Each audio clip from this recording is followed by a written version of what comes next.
অসাধারণ, আপনি সত্যি অসাধারণ প্রভু। তার মানে শুধু তিথি ঠিক করতে আজ আপনি এখানে এসেছিলেন? তুমি একলা একলা কাজ করতে সব সময় অসফল হয়েছ। আমি নিজের পুরো চেষ্টা করছি প্রভু। চেষ্টা চেষ্টা হাজার চেষ্টা করেও তোমার প্রত্যেকটি পরিকল্পনা ব্যর্থ ব্যর্থ হয়েছে।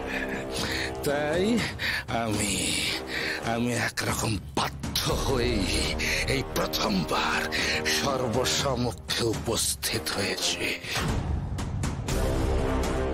মহারাজ আদিত্য নারায়ণের অভিষেকের যে তিথি আমি স্থির করেছি, ওই তিথিতে আমার শক্তি হবে অপ্রতিরোধ।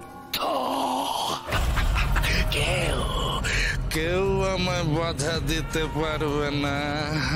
আমি আমার পূর্ণ শক্তি নিয়ে মহারাজ আদিত্য নারায়ণের শেষ, একেবারে শেষ দেখে ছাড়ব।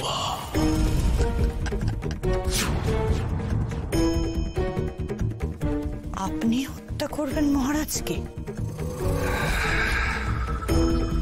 ক্রমশ ক্রমশ প্রকাশ্য রোহিণী, সবকিছু এমন ভাবে ঘটবে কেউ বুঝতেও পারবে না কি হলো।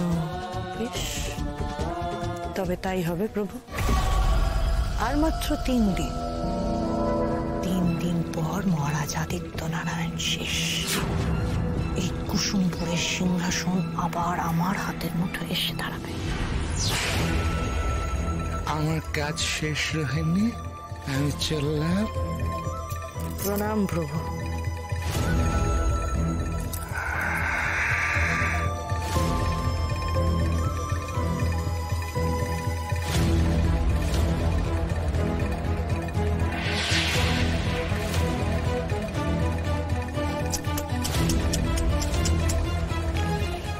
মহারাজ আদিত্য নারায়ণ